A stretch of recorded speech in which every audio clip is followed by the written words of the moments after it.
allegiance to the flag of the United States of America and to the republic for which it stands, one nation, under God, indivisible, with liberty and justice for all. Okay, we will call the meeting to order, and the school board will convene to close session tonight to consider the employment, promotion, compensation, or performance evaluation data of any public employee over which the government provided its jurisdiction or exercises responsibility under Wisconsin statutes 19.85, paren 1, paren C, a high school, middle school English teacher, a special education aide, and to consider and discuss employee performance and supervisory oversight for specific employees relative to school operations in the 2020-21 school year. The special education aide, Mrs. Margraf, did interviews on Monday and today, and she has a couple candidates she wants to bring back for a second round, so she doesn't have a recommendation tonight because she has two quality candidates she's bringing back, so we won't discuss So that. we won't be looking at that one. Okay, are there any items that anyone wishes to have removed from the consent agenda? Not removed, but there is a typo in the motion on policy 0142.5. I made the motion, not my dad. What was the correction? 0142.5 in the minutes. Carl, you have that noted? Okay. Thank you. The consent agenda will be approved by consent with that change, and that includes a donation from the Retired Educators Association of Durham Kewaunee County for $247 to the lunch department. We have the three administrator reports. They were with us last night, so they always give good reports are off tonight. Mr. Luke? Last night, Dick, you asked about the surveys. This spring of 20, we had 87 staff members taking the survey. Last year it was 82, and in 2018 it was 76 staff members. So we're up a couple. They're participating. That participated. So 20%, roughly 20 people didn't. Yeah, we got a little over 100 people on staff, so it's a percentage of that. So I think 87 was 71% last night. And I can't go back farther than 2018 because I don't have access to those surveys on school perceptions, but I'm here for the 2017 survey. So it's 76, 82, 87, that's pretty much all the same. Not too bad, it's good participation rate.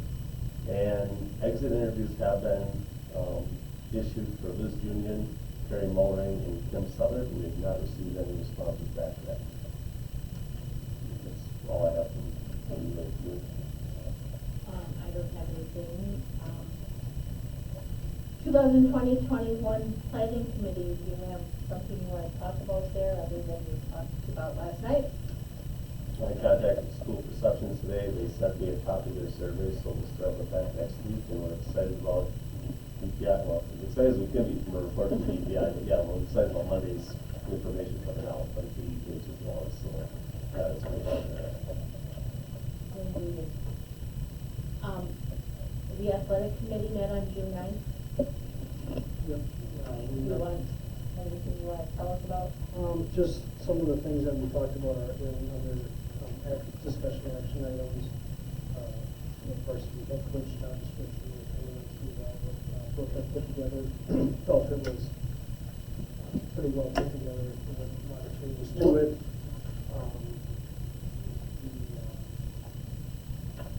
Coaches ratio. Coaches ratio. There's a good, she had a media agenda, we went through last stuff, a couple of items that come in here. I think, for lots of reasons, but I think we're going to have them as needed initially, which means probably more often, especially with the COVID and the WIA stuff, just so everyone can be on the same page to the best of our ability to get it to you guys. I just came out with a statement today on starting up this summer, and we'll review it next week. So that's brand new today. I didn't have time to read the report yet. Nobody's gonna be able to do anything, I read it. Okay, all right, you read it, okay, that's more than I had. There's no, it's one person ball. So basketball players can dribble and shoot, but one ball per person. Volleyball players, one ball per They can person. serve. They can serve and they can practice the spike and that's it. The football players, the quarterback can't pick the ball from the center. So only the runners are gonna be able to do anything. But then they said that may lose in this kind Well, anyways, the meeting was, I thought, very well, and we'll have some more of them, and we'll keep bringing, and, well, through Brooke's efforts, Mrs. Ting, she'll keep bringing records to the board as needed, but we did a couple other boards. Very impressed with her professionalism, and she had a good agenda laid out for David and I, and good documentation. From that meeting, then she reached out to the town for working on a memorandum. So, yeah. And she needs some assistance from the committee on forming a joint committee with the town board because she runs a little bit of a roadblock. And so I think that has to be that memorandum should be written by our committee and members of their group too. So it's If I could comment on that? Yeah, go Sorry, ahead. Absolutely. She kind of briefed us on Yeah. some of that in initiation, and we all agree the memorandum was good. She gave us some feedback that there is a perception of maybe poor communication from where, just generally between the two organizations. So I think that's a great idea, and she hasn't reached out yet, but I think we're very actively ready to support that. And she reported to me, I told her just wait until we talk and move forward because it's more than a task and an athletic director should have. to Correct, work on yeah, that. I would agree with that. Right. But I think it's workable. It's important because with teams to get it organized because these kids need to get back to those activities. Well, and just when they because, can for their own. if you guys read her report, but just to emphasize a few things, I mean, she has inventoried this entire school, every closet, nook and cranny, which I think is awesome. Yeah, I mean, and the organization that's starting to come from that, I know she's going through the shed, so I'm just highlighting some of her comments, but I think it's great. I think that she's doing that, bleacher report to all the coaches, getting all the coaches on the same page. So, initial signs are very positive. She'll have it all organized so when the kids can get back, she can focus on having the kids get back to their activities. Sue, did you have anything timely that you want to report on that wasn't in your report? Yes, Governor Evers has announced that more than $46 million will go to K-12 schools to assist with the challenges faced relating to COVID-19 pandemic. And the money will prioritize students and districts that have the highest remote learning needs and the most significantly affected by the COVID-19 pandemic. This money is in addition to more than 54 million K-12 schools and higher education money that came through the CARES Act. So that is good news. And the DPI will be providing additional information about the funding process for K-12 schools. This just came out today. And then Attorney General Josh Call has been authorized to join 17 other states and the District of Columbia in filing a complaint against the federal administration's new restrictions to Title IX. I had shared with you information on Title IX before and the new changes. And this complaint is designed to stop the new regulations from weakening protections for sexual assault and harassment victims and block the creation of inequitable disciplinary proceedings from kindergarten through college. So there's a lot going on about Title IX now and the revisions, and this is just one more piece of that. Then I did send to you today the complete equity statement from WASB along with the guiding questions that WASB is providing for districts to move forward with equity efforts. And I did go on the DPI website, and there are 8 schools so far who have done equity statements: Burlington, Wausau, La Crosse, Oshkosh, Milwaukee, Brown Deer, Superior, and Sun Prairie. They can be good models for us if we wish to do that. There are a number of areas, I think, that relate to our efforts, like how does our curriculum development process ensure culturally relevant learning experiences for all of our students? What process do we have in place to prioritize diversity and cultural competency in hiring? How are we ensuring that our dress codes are sensitive to all cultural differences? What steps are we taking to ensure that our students interact with a full cross-section of our society and are prepared to respectfully interact with everyone they meet?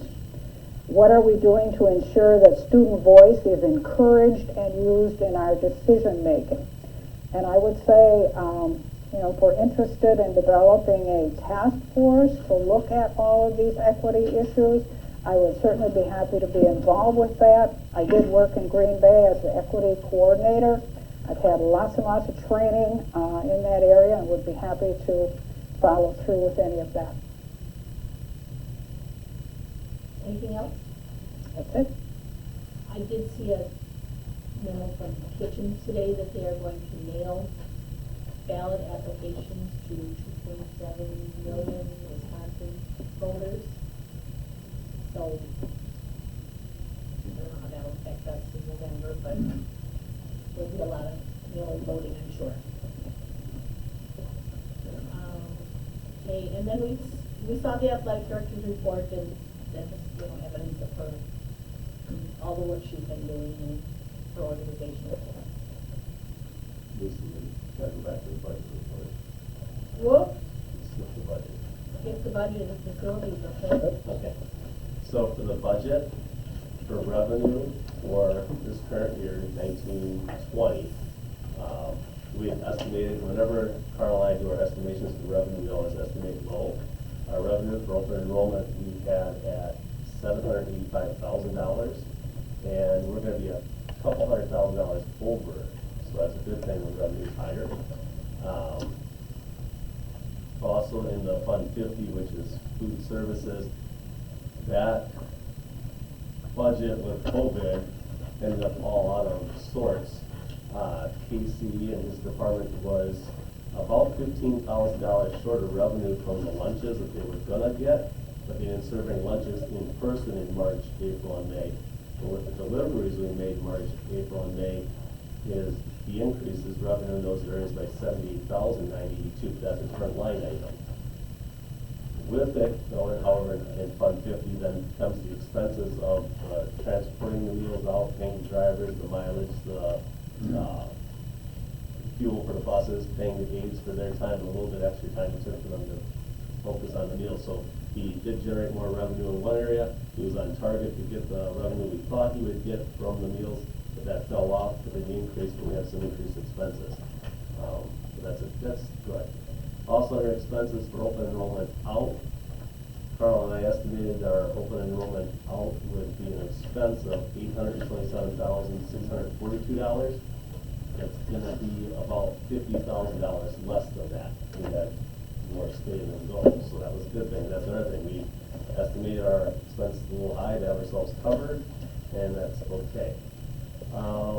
In our building and grounds fund right now, we have $104,123 that's not been spent, and we have projects going on in the music area and the elementary gym, and door number 16 is being fixed, and it hasn't started yet, but the roof on 1996 library and 1965 library.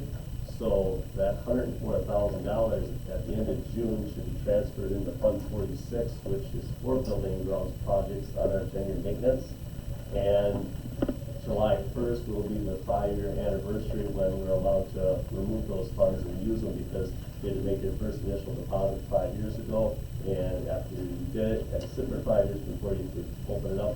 And Sevastopol did a good job 5 years of putting $1,000 into it to start that clock running. And so that money at the end of the month should get transferred over there. Our Fund 10, general fund expenses at this point is at 63.61% of the budget. In the last week of June, Carl will make sure he makes the transfers to Fund 27, which is special education fund. And we have to remember, we have all the payrolls in June for year-round employees. Plus, we have payrolls for June, July, and August for the teachers coming out of that 63. When I say we're 63% spent, that's as of May 31st. So there's still roughly 3 months of expenses, and then some of our revenue comes in August and is backdated to this year because that's how accounting works. But our budget's in pretty good shape, and so that's the budget update for 2019. Have we, 'cause I don't remember getting equalization aid previously. Has the formula changed? No, we don't get equalization aid. We've got $275,000. We get the equalization aid, that's a categorical aid, which you're talking about. Categorical, You're yeah. talking about state aid. State aid, you get $12,000. Yeah. But that's within the, That's in categorical. Categorical. yes, that's what that is. So it's not the equalization formula that we have. No, that's outside the Yeah. revenue limit worksheet. That has nothing to do with the revenue limit worksheet, no. No. When a student goes with like this, surgeon rate, look at them, is there going to be the same sort of student goes from student day here? They pay us the same as we pay them, as all based upon their costs? No. Each student in Wisconsin is worth a different amount of money. Well, Now, the per pupil amount, we don't pay them, they don't pay, what it is, GPI pays it all up, there's a set amount of money per student for regular education and an amount for special ed. You take all of those, add it up, no matter where they're coming from for us, we get that amount, and any student that we have leaving, same amount coming in and going out, and you take that amount, and we have, I think, 141 coming in. We have 141 open enrolled students in and 98 going out. So that's the difference. Why? but when a kid open enrolls out, the residential district keeps roughly 2/3 of it, and the open enrolled in gets the remaining third.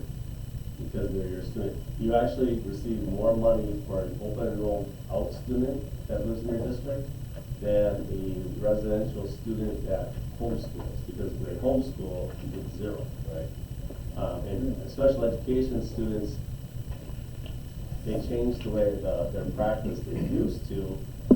You would receive a student that has special education needs, you would write up the cost associated with that student. Say they had to have a one-on-one aide or a nurse or whatever the situation would be.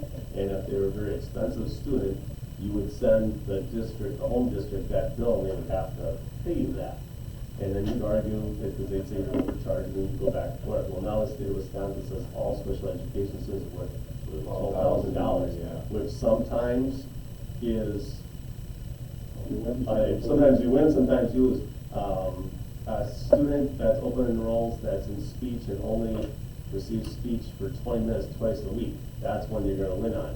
But if they need a one-on-one aid, you're gonna lose money on that student. But the state said that's just the way we're gonna do it, because there's too much arguing in between districts on you're overcharging, you padded it, and I know, because I used to argue with the neighboring district over certain items and stuff, so it was all. So then last year, how many students went out?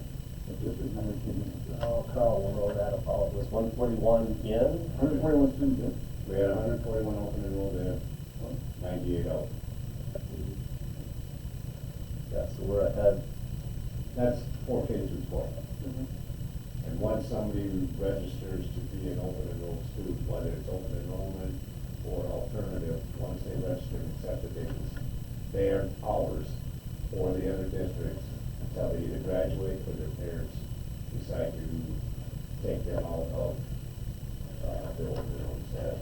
And the dollar amount you get per year, if a student in the middle of the year decides to go back to their residential district or go to a third district, then the percentage changes of how much you receive as well. It's prorated. It's prorated per day.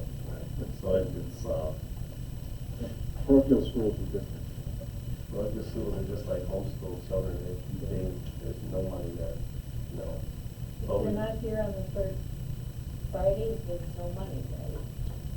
Well, there's a Well- Friday and a second Friday in January. And second Friday in January. And you have to match them up, and it's a whole process that has to be done. And you're lucky enough to be audited with the whole situation to get that. What happens if Carl's we're not in been, school? you're supposed to get audited every 4 years, and Carl's been audited twice now, so. And it's supposed to be random, but Have they, have you got to the point where they're leaning is we're not gonna be in school, so what if we're not in school the third Friday or whatever the heck it is? if you're not if you're not physically here on the third Friday, then they look at if you came before the third Friday and after the third Friday. So if you're absent on September 17th, it's not gonna crush the district because you don't lose the $10,000. They say, okay, can you prove that this child was here before that date and after, and you can prove those two. And there's some things that aren't so nice, because like I've had a district that said, well, you've got to return your books on Monday, you can't turn them in on Friday, and when people are moving and stuff, there's games played. Our neighbors are very nice, but there's other places where it's not, so. As far as coming up, if we're not in school on the third Friday in September, I don't know how they're gonna handle that. That's gotta be in the document on Monday. And I don't think they're even going in that direction yet, what they're gonna do. I don't know. Yeah, they have to figure that out, they have to figure that out, so. The government didn't provide them here those 2 days, the one in September and the one in, Field trip, a field trip, talk to my wife about a field trip, yeah. The rule is if they're here for that one day, you have to teach them something, so you can't just have them go to the guidance counselor and fill out a schedule. You have to get them in class, and teach them some math and reading, and you have to instruct them. Yes. I've seen it done, yeah. Did you have anything on facilities that you wanted to? I just want to let you know that the elementary gym has been painted and they sanded the floor today. Door number 16 is being replaced, that's the entrance by the north parking lot. And the music choir room, those rooms, our custodians painted them, they moved all the furniture out, and then June 29th, the appropriate cabinetry is coming so that all our kids can store their band instruments appropriately. And then I was gonna highlight the athletic shed was cleaned out.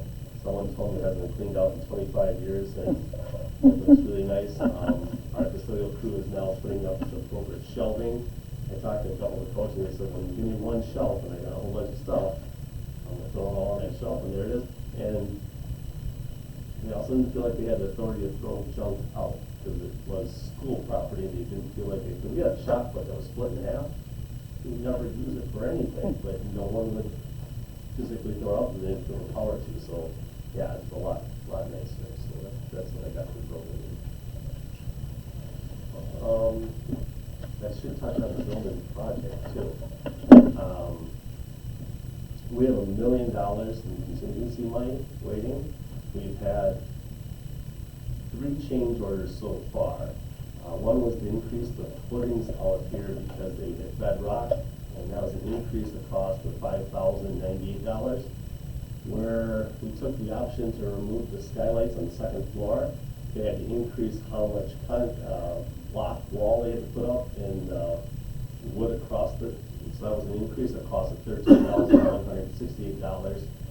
And then Dan Sanborn and Dale Carlson met with Hewlett Electric and made sure they got the conduit electrical runs in the right spot in the floor. And we increased the cost by $7,752. So with those expenses so far, over $1 million, we've spent $26,019. The greenhouse, we met and made an adjustment of $9,500, but that isn't in there yet. And then the downspouts on the 1991 section, we're running on the wrong location for the new addition, so they don't have a cost right yet, but it's estimated to be about $5,000. So I'm trying to watch those change orders as they come through, because I get nervous. You get 5,000 here, 13,000 there, but there's not much to do sometimes, but we're watching it. And then the bedrock removal allowance is $175,000. On June 5th, the expense so far was estimated to be at about $16,000. A week later, on June 12th, They have 50% of the work completed, but they did not have an update on the cost. They should get that on Monday. And this week, they're still working on it, and they should be done with the bedrock removal soon, but they thought the second half would be more expensive than the first half. And we knew we had bedrock out here, so I'm just hoping that the first estimate is 16,000, that second week was about the same. Even if the other half cost half that 175, I think it was some savings, if I don't know that yet. Did it last time? I don't know how they did, I didn't hear any last, they normally they cut it and But whatever. they can't peel it off. They got glass to do that. I don't know. It's expensive. That's what gets you. Yeah, right, so, That's a good tip right there. Well, it should, neighbors are gonna like it. I have, Carl. That's what I'm saying, that's what I'm saying, is maybe they haven't had to do that yet. Well, I know, never seen yet. I have not heard My anything sister on it. had hers done, it was just when she had hers, they do it a lot different than they do in the quarry and that, but it was like. Being hopeful.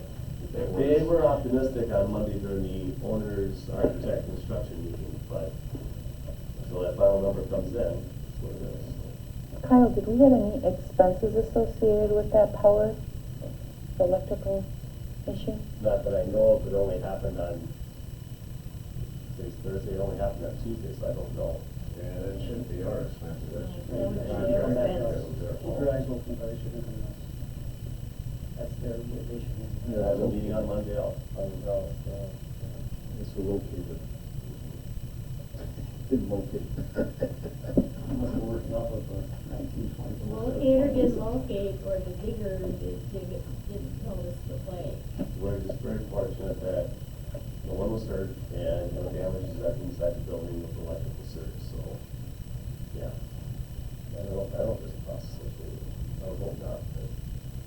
Maybe a cost, but hopefully it's not. Not our cost, right, yeah, there's a cost to it, yeah, you're I'm right. sure there's a cost. Right, but Not our right, cost.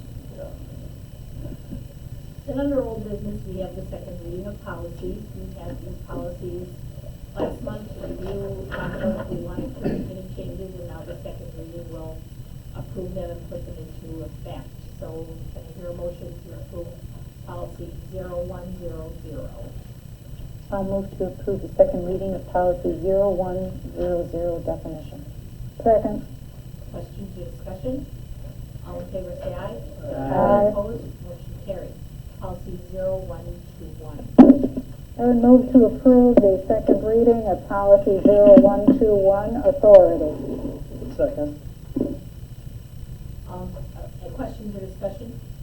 All in favor, say aye. Aye. Opposed? Motion carried. Motion to approve 0142.5 vacancy. Second. Questions or discussion? All in favor, say aye. Aye. Opposed? Motion carried. Somebody just wants to, I Yeah. won't. Move to approve 01, or second reading of policy 0143, authority. Second. Questions or discussion? All in favor, say aye. Aye. Opposed? Motion carried. Make a motion to approve second reading of policy 0144.3, conflict of interest. Second. Questions or discussion? All in favor, say aye. Aye. Opposed? Motion carried. Move to approve the second reading of policy 0164.2, special meetings. Second. Questions or discussion? All in favor, say aye. Aye. Opposed? Motion carried. Don't we want to make a motion to approve all of No. No. I don't think we can do that in case there's discussion, What? a discussion point. I think we've got to, I think we have to take them one by one. Yes, in some districts, we Yes, each that- one all the way through. Move to approve second reading of 0167.6, email public records. Second. Questions or discussion? All in favor, say aye. Aye. Opposed? Motion carried. Move to approve the second reading of policy 0174.2, school performance report. Questions or discussion? I had a question around publicizing the school performance report, Kyle. How do we do that? Put it on our website. Is that the only way we get it? Like, is that the only way we publicize it? Is it a So website I only? know, yeah. I was just curious in terms of people that don't have access to an internet. Just curious. Okay. Usually if it's supposed to be an article, we don't reach out to them usually. Any other questions or discussion on school performance report? All in favor, say aye. Aye. Opposed? Motion carried. Move to approve the second reading, policy 1130, conflict of interest. Second. Questions or discussion? All in favor, say aye. Aye. Opposed? Motion carried. Motion to approve policy 1213, student supervision and welfare secretary.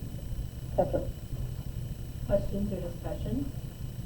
All in favor, say aye. Aye. Opposed? Motion carried. Make a motion to approve the second reading of policy 1241, non-reemployment of the district administrator. Second. Questions or discussion? All in favor, say aye. Aye. Opposed? Motion carried. Move to approve 1461, unrequested leaves of absence, fitness for duty. Second. Questions or discussion? All in favor, say aye. Aye. Opposed? Motion carried. Move to approve 1619.02, privacy protections of fully insured group health plans. Second. Questions or discussion? All in favor, say aye. Aye. Opposed? Motion carried. Move to approve the second reading, policy 1662, employee anti-harassment. Second. Questions or discussion? All in favor, say aye. Aye. Opposed? Motion carried. About the policies, Sevastopol used to have its own homemade policy book. It was a binder about this thick, and they would read the policies, but they were not 2 and 3 pages long like some of these are. We couldn't possibly get through a whole meeting reading all of these policies. That's why I always tell people to look at it once before we know what we're doing. Then we have a discussion and action on the Town of Sevastopol Town Park Agreement. Would you like to? Sure, the 3-year agreement, it's $500 for the 1819, 1920, and 2021 school year. We didn't play ball games there this year, but there hasn't worked on the field, and I think the athletic committee did some discussion on it.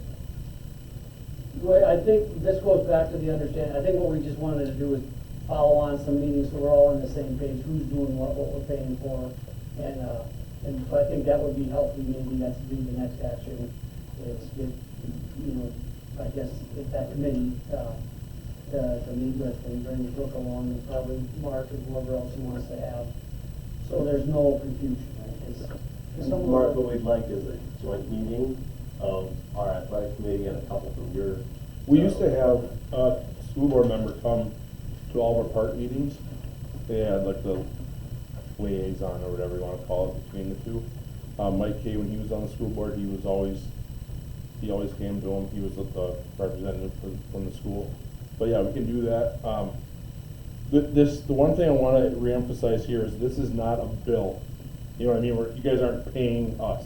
You know what I'm saying? It's kind of a donation to the town.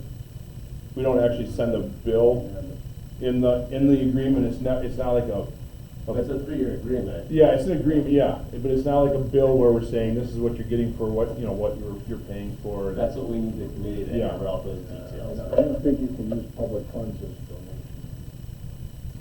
That's the problem. Yeah. I think you have to be invoiced. Right, so this is our invoice, the recommendation is we pay it, and then we get together and work on the situation together. Because it is a 3-year agreement. The key, we just want a common understanding, because from whatever side, there always seems to be some rumblings. And let's just stop that. We're in the same community, we're right next door, so let's figure it out. So if the rumbling's on our side, we'll clean it up. If it's on your side, we'll help clean it up. Let's just figure that out. So I think it's easy, but we're both public organizations, public dollars are involved. We should have a solid message to our taxpayer on how we're working together. And it's a great park, and we should be using it. But we also want to make sure safety of our kids are addressed. I don't think there's any concerns, because you've been working on them, and I don't even know how severe they were, because I'm not smart enough to understand them. And I think that's all we're trying to get to, so probably in the past it was awesome, maybe it dwindled for a while, or let's bring it back where it was.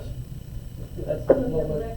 The major thing is that it is a safe environment for kids to play, and I think a lot of that has been addressed for the most part. It's getting better. Mitch Anderson's gonna work on it this spring, so my recommendation is even though we didn't play any games there, pay it, and then let's get together and work on it together. As a taxpayer, so that's, am I not? Yes and no. I mean, I'm paying The quote it mark. as a town cost, so I'm paying it through my county. Well, the town of Sevastopol residents would be paying twice, but Right. we have other taxpayers paying into our organization here from other municipalities. And so it's one town's part, but we have kids from multiple communities coming here. So if we get to pay, if we pay, let's say 2,000, just to keep the math easy, if we pay 2,000, and 80% of the students here are from the town of Sevastopol, why don't we end up then paying them 400? We'll pay the 20% for the 20% of the population doesn't reside here. I mean, I'm sorry, Wait, I'm paying it twice. I agree with you, and I think that's why we need to have a meeting. And we need to have an understanding of agreement so that we can answer any taxpayer who asks that question. Maybe there used to be an understanding, but I still brought the same thing up. It's a public park. Kids get to use it. So Let's have We it gotta go together together. and iron it out. well, but that's why we need to have a meeting and, Right. and see how that cooperation comes together. And it has to be an invoice. I mean, it really should be an invoice because you can't, I've not known. Well, this is what we received 2 years ago, and we have a continuation from 13, 14. I agree with you. I don't think it would be, it's not a donation.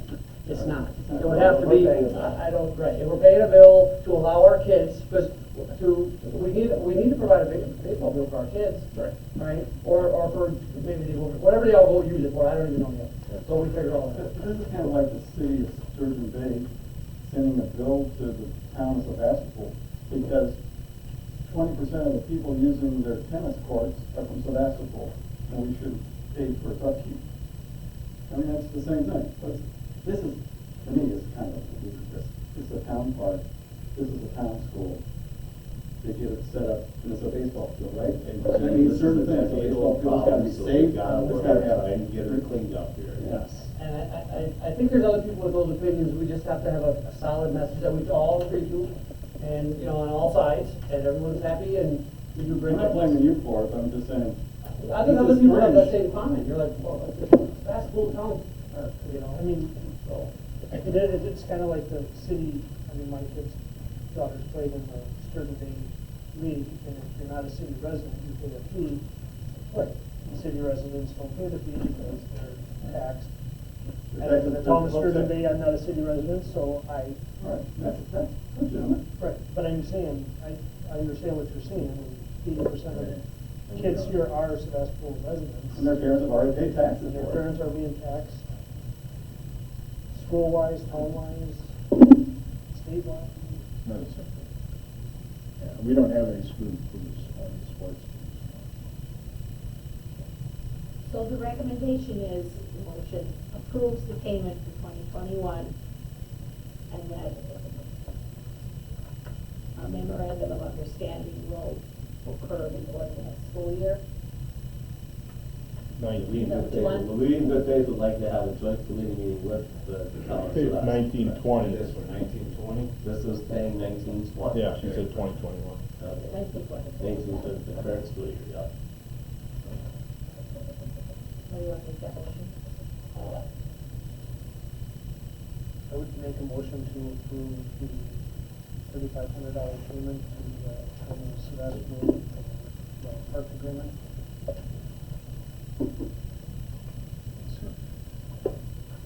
With an understanding we'll have a meeting. I mean, I guess that's for this school. We'll do our part to have a meeting, right? You can't guarantee a meeting from both sides, Correct. right? So this is just a motion for the 1920. Is there a second to that? You want to repeat the motion, Carl?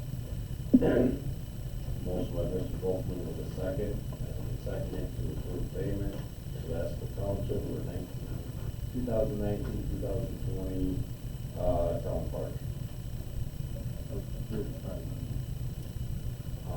$3,500. $3,500. Yeah. There's no second, I guess it dies.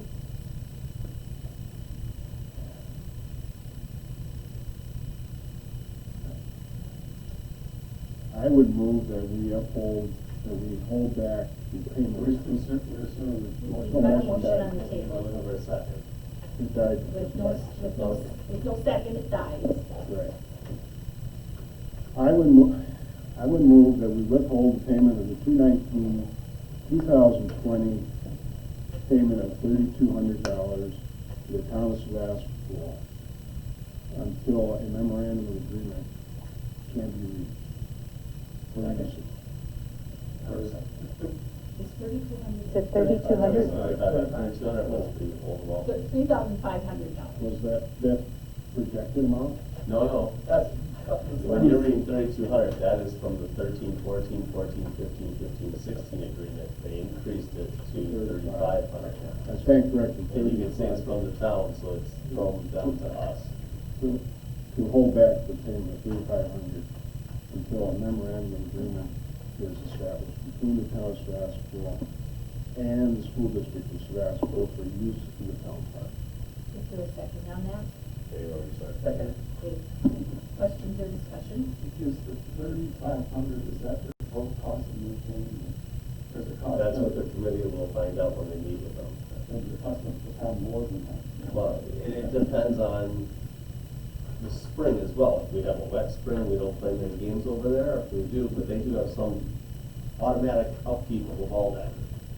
There's I some think initial cost. some of the discussion for the agreement that I think is good, and I hopefully your team would agree, is let's get some agreement documented. And then also, let's look at a 5 and 10 year plan.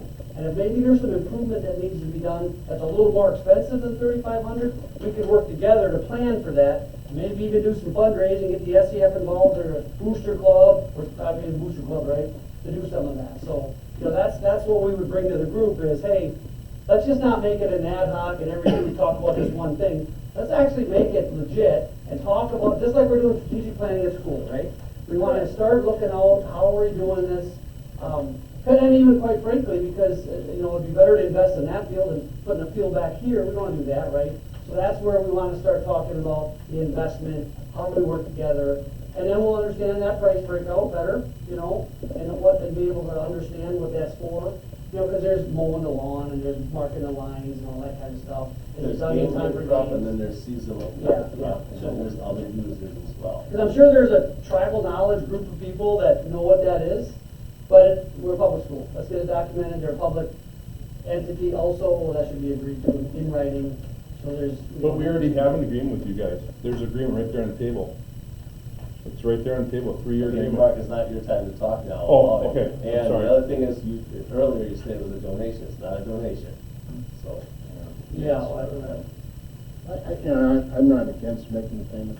I think we just have to, as Dave kind of reiterated, just sit down. Because, I mean, I know you have costs, the fertility program, the herbicide program is still $3,000 or so a year for the whole park, right, something like that. So there's a lot of other costs that I'm aware of, so.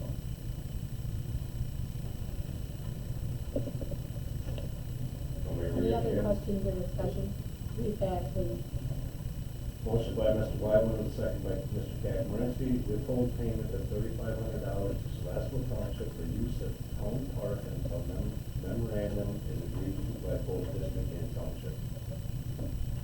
Any other questions or discussion? Yeah, I would just want to make sure that the memorandum clearly outlines the responsibilities of each party.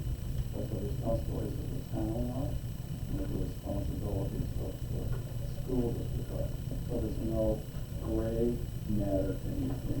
But I would really be interested to see what the town of Sevastopol views as their responsibilities of the park.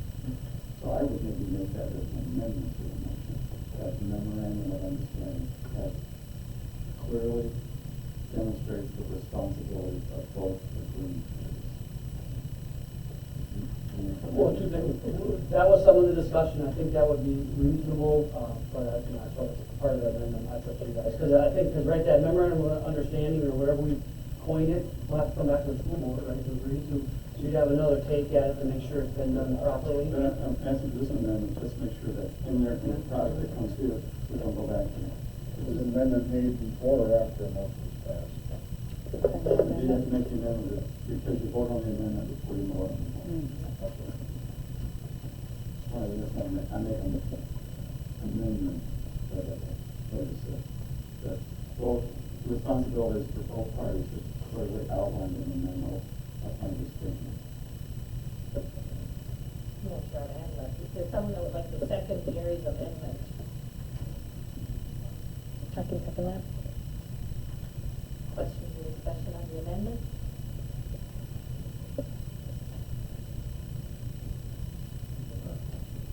Now you vote on the amendment. You vote on the accept the amendment Yeah. first, because of that changes, that may or may not change the motion. So that, So there's no questions or discussion on the amendment? All in favor, say aye. Aye. Opposed? Motion carried. So back to not Dick's even with the motion. discussion to the new amendment, to So the back to amended Dick's motion. motion, which was to approve payment of the 1920 fee. You're not taking, Not make the approve payment after we have an amendment of understanding, or not make payment, I'm not sure what it To was. hold back. Hold back payment. So how, discussion on that, adding that amendment. and that is a good motion, because Dick's you're not motion. gonna pay until you know what you're paying.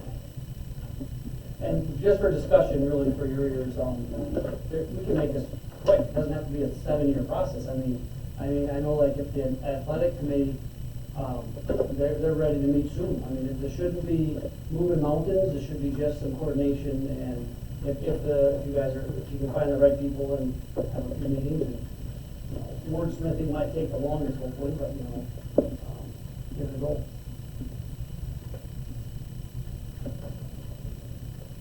So, Carl, you want to read the motion and the amendment? We finished writing the amendment.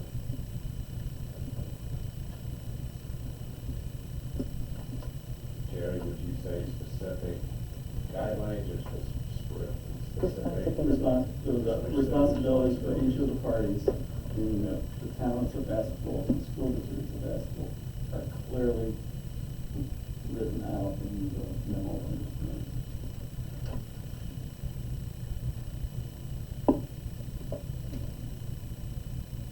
It will be good to get this on, in an understanding, because this dates back to 2006 and 7.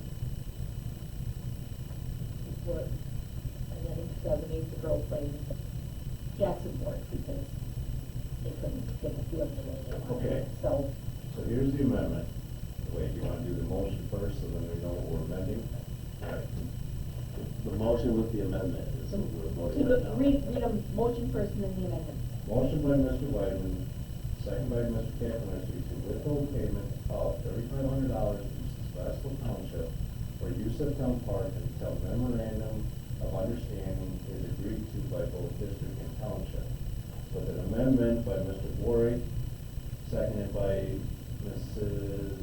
Sullivan Ayers, that memorandum of understanding will include specific responsibilities of both parties of memorandum.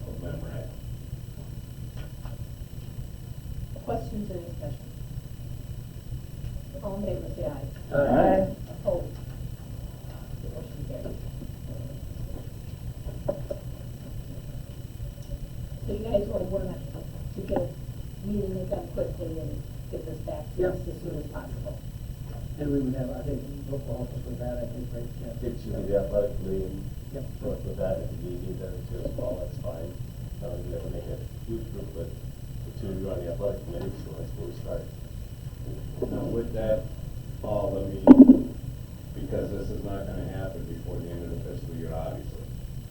Probably, once we do make the payment for 1920 school year, will be in the 2021 fiscal year, because we will already have gone past that. Understanding we do payments in 2021. It's just ruined our whole preliminary. Oh, I know. No, we'll get there. It'll work. Okay, then we have the varsity head coach job description with some changes for possible approval tonight. Anybody want to discuss that, have questions about it? Otherwise, I'll take a motion to approve the varsity head coach job description. The only comment is Keith, that athletic committee went through each one, we read everything. There were some recommendations by the athletic director. Keith and I kind of chewed through them at the meeting. So we would recommend that they're pretty reasonable, but of course, your comments, very much. Concur with me. I'll make a motion. I'd make a motion to approve the varsity head coach job description as presented. Second.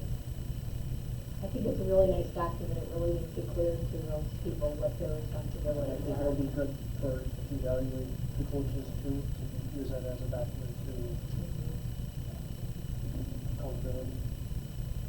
The one point I'd like to put out is that last paragraph. You hang on to their last paycheck, all the equipment gets turned in, everything, that's key. And then we don't end up 25 years later having to mess with that, with equipment and uniforms and such. Yeah. That's accountability. Good. Any other questions or discussion on that job description? Not, all in favor, say aye. Aye. Opposed, motion carried. Then this is just, what we have now is the finalized assignments and volunteerism for the committees and various positions, officer positions and committee assignments. So if there's any mistake there, let me know, otherwise that document will go with. I just have a question. It probably is gonna have to be under new business, because this is old business to approve the committee assignments. But based on the information that Sue shared tonight, as well as our conversation yesterday, would it be possible, I should ask you, Kyle, would it be possible to develop an equity and social justice task force / committee? And given Sue's experience on equity, and I don't need to put you out there, Sue, but I would just really, I think it would be a pledge that we are going to do more if we developed a committee that really kept that issue on the forefront. And I just wondered if I would, because we don't have a committee, would we have to put that under new business for next month? Have that kind of conversation? I think it's a Okay. discussion the board wants to have if we want to We have discussed a an committee. hour or so. But, yes, I'm saying That's it's, fine, we were talking about committees, Okay. but I think that has to be. I'm just wondering, etiquette, No, it's Robert's okay, rules, because if I we're talking about- can have a the topic is conversation. Board committees and assignments, if we said tonight, we wanted a new committee, we could add it to this list now, because this isn't a final document, this is a discussion item right now. Okay. Up for voting on approval, so, yeah. What do people think of that? Well, I may have a comment, and I thank you for sending that, I read through that, and so, I'll be very honest, and I don't know how this will go, but people that have been in this business for 20-plus years, we don't know what the problems are. So when you read through that equity statement, I think our curriculum development teams, much of this stuff, if our team hasn't already been doing it, shame on you. I mean, so, but my point is, I think, because if you go to the social injustice,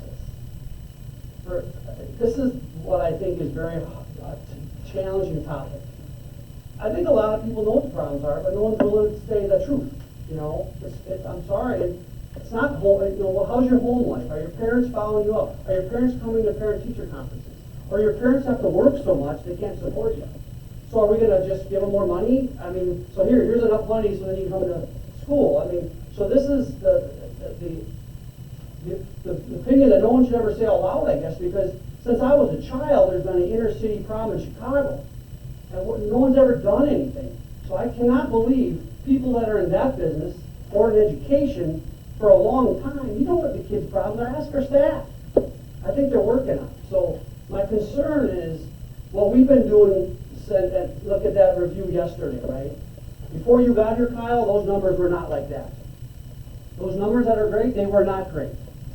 So setting a culture in a school, which this group here has helped do a lot, you know, and hopefully maintain it. They should also be challenging our staff, like we always talk about evaluations. So if it's the right thing to do for PR, sure, I would probably, you know, we'll get enough votes. But like that guidance, where are the resources and actions? I want an action plan. You know, because an equity statement is sweet, and I read it. Where's an action plan? We're going to do this. I'm going to spend money on this. Just like our strategic plan. When every time we had a problem with the gym, we take an action, we spend money. So if we do this, well, do we have resources to put against it? What are we going to discover? And then let's go after it. Because because I do care about this. And I've served with a lot of great people in the military. And this is a problem. But all this lip service everyone's doing isn't helping.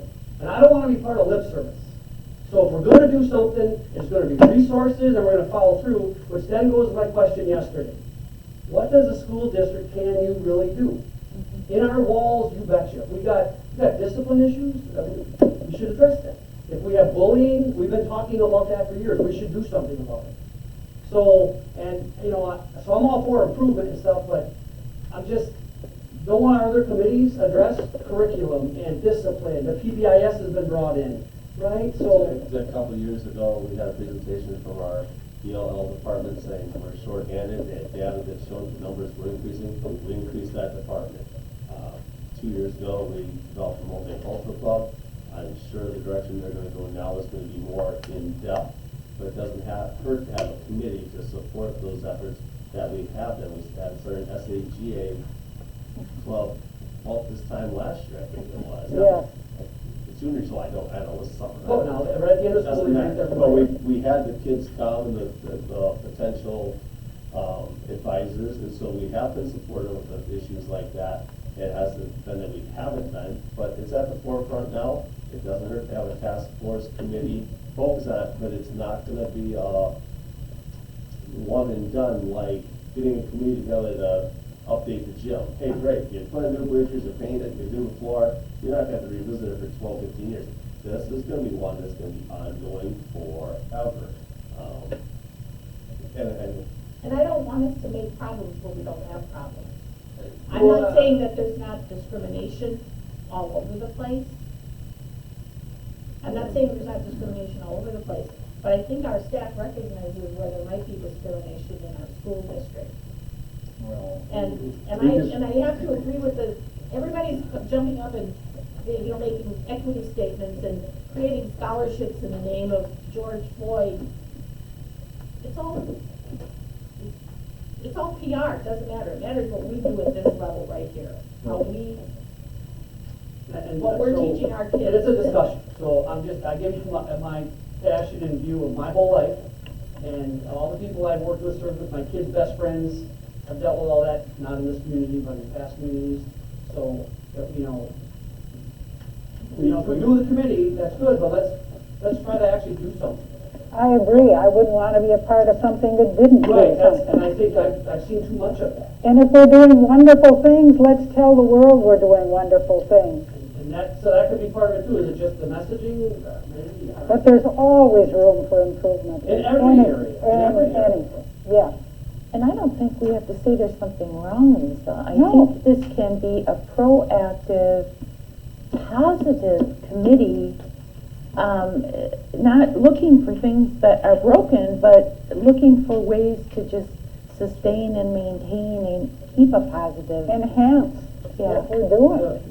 My comments come from that is other places. You start something up like that and you don't make a change, it becomes a sore point. Well, maybe the first part That's the of thing it, is how many government programs have been started to help people, which really hurt people. And you don't come back to say, wow, that was a bad idea. They just keep spending money on it. So my concern is, have we thought it through? What are we going to do? How do we make it an ongoing committee? You know, and make it positive. Before we commit the committee, I'd like to see an outline of what the committee would hope to accomplish, how they would address. That would be the first step of Yes, the the mission. committee. If Yeah, you're gonna have a mission. committee, there's no one to work on that. Who's gonna prepare that document? We're gonna have a committee to do that. That's the work of the Right, that's the committee. first step. And part of it's gonna be reviewing Sevastopol from 1924 to 2020. Where we've been, what have we done? And then you always look for areas of improvement, but the committee has to do that work. So to say that unless the committee of a whole here at the board is gonna say, okay, this is what the committee is gonna focus on, but I think it's better served just like the athletic committee or the core planning team, all those other committees we have that are listed right, I don't know, they're on the sheet now. For all these, I think that's where I think it's gonna do it right. Well, I will agree with that. We didn't have a lunch committee. We got a lunch committee now, so. Those action plans briefed yesterday, I thought were very thoughtful, good ideas, so I agree with it. Get the right group of people together to brainstorm, and find something credible and useful, and to help us to do something. And the committee can bring it back to the board and say, here's what the committee's thinking of. If the board doesn't want it, fine. But then, the problem with that is if it comes back to the board and the board says no, then the board's gonna get accused from outside forces of being uncaring, It's a hot topic. And I agree with you. I think there are so many similarities between now and the sixties. And it's a lot of, it's going down the same pathway, a lot of talk, there's gonna be no action. But over the evening after last night's meeting and today, I think there is something, the best thing you can do for if you want to talk about social justice. I'm doing a whole bunch of encyclicals and a whole bunch of quotes on social justice, but social justice is a really very complicated thing, and we always put it in terms of black and white. But I think there's a great opportunity here, and I'm new here, so I don't know what you've done in the past. But there's a significant Hispanic population in this community. So my question and challenge to us is, what have we done, what do we do to mainstream the Hispanic population into this community, into this school?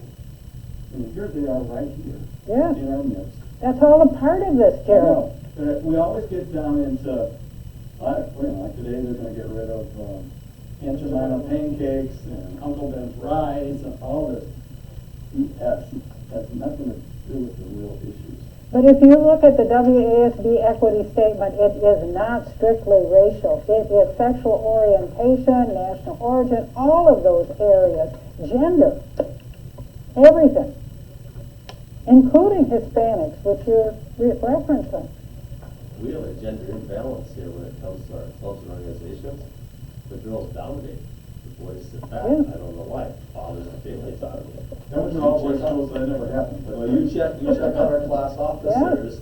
And I'll you tell check you, I out- just noticed I forget where I see it on TV. Where do I see this? Where there's an ad on that TV stations, and they go through the top 10 graduates, coming out of these different high schools. I'm looking at like this, 8 girls and 2 guys. Yeah. Time after time after time. So it's all. Sorry, Go ahead. some of the concern is, me personally, I believe we've been trying to focus on all our kids. I mean, even, we talked about the state law that all kids are treated equally. I mean, we have talked about that, we try to do that, we try to follow through with that. We talked about gender, even with building a new school, we talked about gender neutral bathrooms. I mean, we've had having these discussions. And quite frankly, it's an election year, it's a highly political issue, and I'm concerned that with good intent, it is gonna be something that we may not want to deal with, because I would argue that, giving everyone a voice, we've always been saying that, we have programs already, like, and the principal's probably explain better you, where we're reaching out to families and kids and trying to help them. They got parent cafes now, where the parents can come in. So I would be willing to argue to people, even with those equity statements, this school is already doing a reasonable, there's a room for improvement everywhere, right?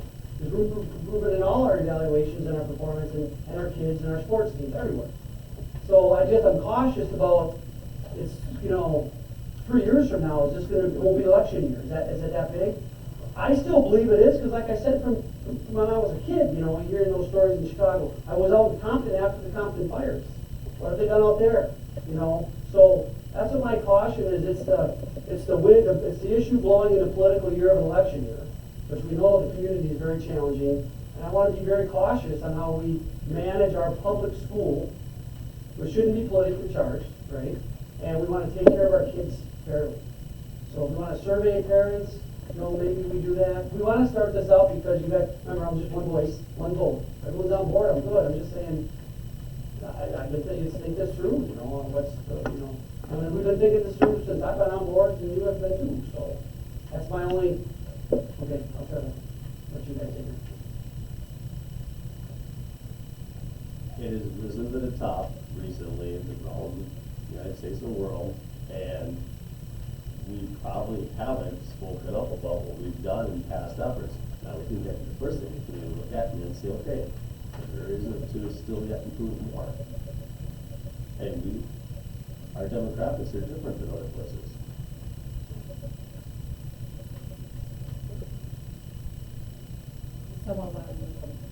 What would you propose to call that committee? Equity task force? Sure. Does someone want to make a motion to establish an equity task force? I would say we'd add it to the list of committees here, right? Yeah, to establish it and add it to the list of committees.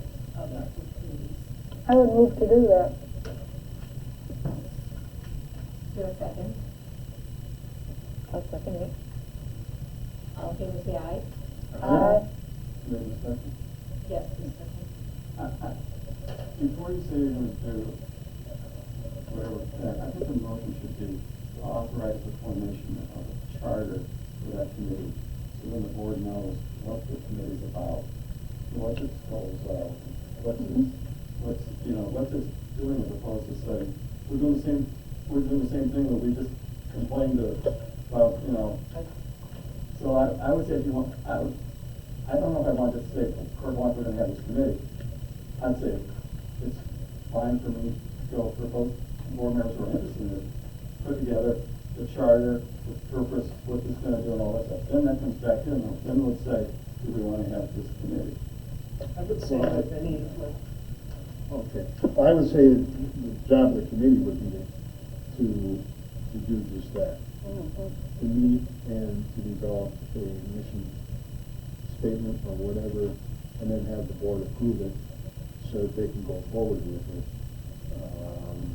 If you have people that are willing to participate and establish That's that. the understanding of the And I think we review committees every year, and Dane Buster will give much more. I mean, with any committee, I guess, even, started up with that other committee just recently, Yeah. we're more, I consider Dave and I's role is to support the athletic director. Yeah. And certainly not telling her to do her job because she's got a handle on it, and I think with this committee, I think that I don't know if it's the school board's job to do that. I think that is the administration team's job to do the curriculum, they make those decisions. It's not our job to do that. And what you heard last night from the first presenter. Right, we're not here to micromanage what the school is doing to make sure we're ethnically, I mean, that's not our job. Our job is to do policy. But what I would say is that if there has to be a committee with school board representation, I don't want to tell the administrative team what they need to do that. I mean, it'd be more of a, if we need something from the board, whatever, we can help, but, I mean, I don't think that's our job to, it's just my personal opinion. It's our job to do that as a school board. It might be I could support Gary's proposal, but it might be something that the administrative team should consider. Do we need Well, that was my We need a question. task force. I was gonna ask Kyle, and I know you're meeting with the superintendents for lots of reasons, maybe COVID, but has this come up because this is a major issue right now? Are all the other schools doing it? And more importantly, am I reading your comments such that you feel this should be done? Because, your input always matters. Some schools are and some aren't. this is a political issue. I don't like schools getting involved in politics, but it's also an equity issue, so I prefer having a committee formed. If you'd like them to come up with their first charter mission and bring it back, that's fine, but that takes a committee to come up with that. So if you wanna make an amendment, Jerry, where the first option of the committee is to go up with a charter, that's fine, but we've gotta move forward on this. We need some more hands on deck on this. We're trying to get ready for August 24th. But Do look, you think the I, equity factors into the August 24th plans? no, I'm just saying that I And the admin that's team. the other thing I'm saying. I'm just saying the admin team right now is knee They're deep busy. in trying to get ready for the 24th, and what those plans are coming out. This is gonna be ongoing and forever. We've had committees that we've dropped, we've added committees, and I think it's time to add this committee and review where we are and keep moving forward. No. And with the emphasis now on virtual teaching, at least for the time being, I mean, there you have an equity within our district. Not that we have control of that, but, you know, it's one thing to recognize that for putting it, putting lessons on virtually, if the student does not have access to broadband, they are being denied. So, I mean, Some of that is geographical, some of that's Yeah. socioeconomic, exactly. And some of it is special education, because some of our special education students cannot operate virtually. Correct. And some of our ELL students cannot, Yes, and that's another hurdle or obstacle that they have. Right. it's another equity issue. but it's probably not something that is going to be permanently. I mean, this may be a temporary situation. We hope. I hope we get our kids to school sooner than later. Carol, could you read the front of the motion? What is the name of the committee again? Equity Task Committee is what I have.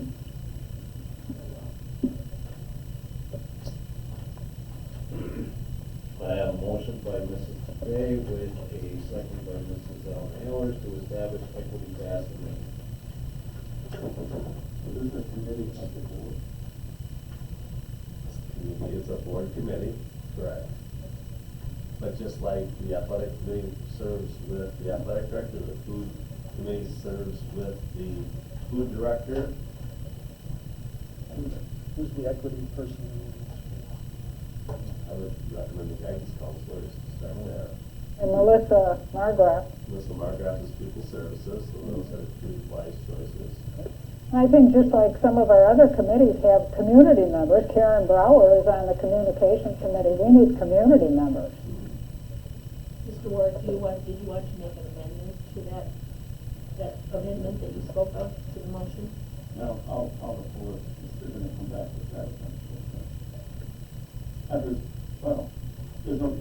Yeah, we would approve the charter, wouldn't we? Whenever a committee meets, we put it on the agenda under committee reports, and then all the committee meetings that happened in the last month are reported back to the whole board. So when the Equity Task Committee has a meeting, it'll be listed under committee reports, and then they'll report back to the group. If it becomes something that needs action, it becomes a discussion and action item, just like the athletic committee develops some ideas with the athletic director, and then go out, the athletic director said, hey, can I get this on the agenda? And we talked about it, and it got on the agenda.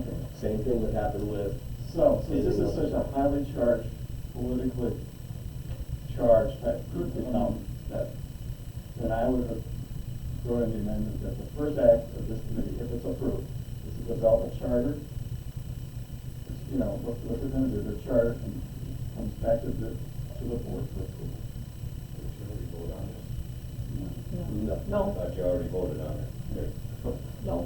I can understand Carl, but So, is there a second to Mr. Ward's amendment? Second. Questions or discussion? and now we're discussing the amendment. The amendment. That the committee create a charter and bring it back to the board for approval. And the reason I'm doing this amendment is that this is such an important issue. And if it's gonna do anything, we need to really know what's going on involved in that.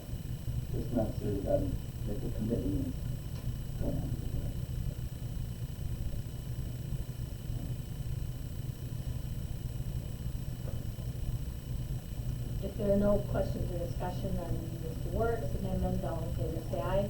Aye. Opposed, motion carried. Then we move back to the original motion, which was to create, what, task, equity task. With the amendment. With the amendment. With the amendment. And then it's all part of the motion.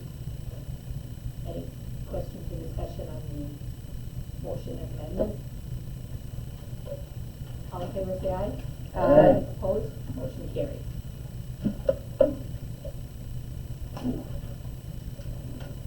Okay. Next up we have WIAA membership renewal. No cost involved. I move we approve the WIA renewal for this year. Second? Questions or discussion? All in favor say aye. Aye. Opposed, motion carried. Then we have policies. I think these are first readings Yep. of the policies. Okay, so if someone wants to begin by making that first motion, 2210, we'll just keep it. I move to approve the first reading of policy 2210, curriculum development. Second. Questions or discussion? This is a second reading. Well, this is first, that's a typo on here. Sorry. It's new business is the first reading. Questions or discussion? All in favor say aye. Aye. Opposed, motion carried. Make a motion to approve the first reading of policy 2260, non-discrimination and access to equal education opportunity. Second? Questions or discussion? All in favor say aye. Aye. Opposed, motion carried. Move to approve 226001, first reading. 504 ADA, prohibition against discrimination based on disability. Second. Questions or discussion? All in favor say aye. Aye. Opposed, motion carried. Make a motion to approve the first reading of policy 2261, Title I services, replacement policy. Second? Questions or discussion? Just one, and most people are aware of what's going on with the Secretary of Education and her involvement in Title I. Huh? Yeah. So I mean, it's just something you keep, because she wants to extend it to all private schools as well as public schools. So, you know, down the road, we may be, right now, we're not required to offer it to the 24 for the school. And Zion was in district, and yep, they have trained juice lunch kits, but right now they don't do trained juice lunch program, so. But I mean, Title I reading, you do that now? So you bring the students into this? No, we get out, we deliver the supplies to their teachers and do trainings for them. You know, the kids don't come here. Oh, no, okay. You're not doing it just for Zion? They're the only ones that's They're the in our only- district. in our But if students enroll out of this district, let's say they go to Corpus Christi, Then Surrey Bay takes care of that, Then because that's Surrey within Bay. their boundaries, right? even though they're resident, Right, it goes by, the private schools go by the boundaries. That's interesting too, because we still have to transport them there. But, It goes by, but what district that school is in.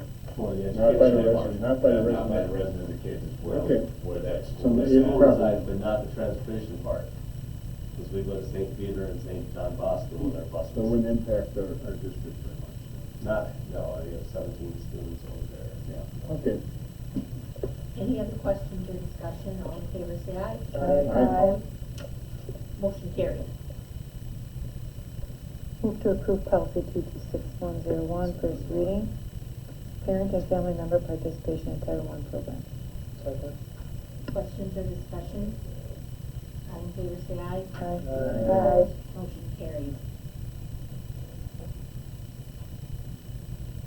Move to approve the first reading policy 2700.01, school performance report. Second? Questions or discussion? All in favor say aye. Aye. Opposed? Motion carried. On this next one, you put 31, If there are two of them 312201 and together. 412201 together. Move to approve the first reading of policies 312201 and 412201, drug-free workplace. Second. Questions or discussion? All in favor say aye. Aye. Opposed? Motion carried. Move to approve first reading policy 3125, Wisconsin Quality Educator Initiative. Second. Questions or discussion? All in favor say aye. Aye. Opposed? Motion carried. Make a motion to approve first reading of policy 3161 and 4161, fitness for duty. Second. Questions or discussion? All in favor say aye. Aye. Opposed? Motion carried. Move to approve the first reading of policies 3213 and 4213, student supervision and welfare. Second. Questions or discussion? All in favor say aye. Aye. Opposed? Motion carried. And then we have the first reading of a new policy, item C. Move to approve policy 2370, educational options provided by the district. Questions or discussion? All in favor say aye. Aye. Opposed? Motion carried. We did two new policies tonight on non-discrimination. Our policy book is probably full of stuff for the committee to look at. And those we worked out with Neola 3 months ago. Mm-hmm. That wasn't something recent, that was Bob had been around for a couple months. Yeah. Remote. So Yeah. there may be new, based on all of this, there may be new policies on discrimination or non-discrimination. Then we move to the preliminary budget report. Okay, preliminary budget report for 2021. Your first page is page 25. You have all the revenues together and your total expenses. Fund 10 is our general fund. It's at $10,291,801. Fund 27, well, you can, let that read them all. The Fund 27 is special education. Fund 38 is our energy efficiency. Fund 39 is our tax levy for the building project for this year. Fund 46 is the 10-year maintenance plan. The Fund 49 is the actual building project. And Fund 50 is food service, while Fund 80 is community service, which has to be activity that is available for all community members, not just K-12 students. So if you turn the page, you go from page 25 to page 1,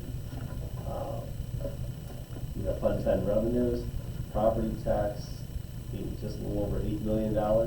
We did a 0 per pupil increase, and we assumed that our enrollment's going to be steady. The difficulty when you do the revenue enrollment worksheet is if you estimate you're going to have more students and you don't, then you don't get that money. If you estimate too low, there's the declining enrollment exemption. So you got to be careful in that, so you're best off staying steady. And if you go up or down, either the declining enrollment exemption will lift you up, or the additional students will lift you up. So you got to be careful in those areas. It's low. It's an art, I guess. Interest on investments, we are estimating we'll have $60,000 there. This year we're at $55,000 with 1 month to go. We don't know what interest rates will be for next year, but that's what we're looking at. And the open enrollment receipts, we conservatively are putting in an estimate of $1 million in that area. It's going to be a little over $1 million this year, but we want to be conservative. That's all I want to highlight on revenues. Carl, is there anything else you highlighted in revenues? The only thing we put in per pupil aid is 350,000. Everything that we're hearing from legislatures saying that they're not going to be really doing anything with the budget as far as the shortfall in that this year. If they were to do it, that's probably where they're going to hit you with your per pupil aid, because they can't do anything with your revenue and worksheet because that already been approved. by the time they said they're not gonna do anything until after the election. So they can't do anything with your revenue worksheet, because that's already been set, proved, done. But where they can get you when it's your aides and stuff like that. And they probably won't do anything for elections, and so this year will probably be a pretty good year.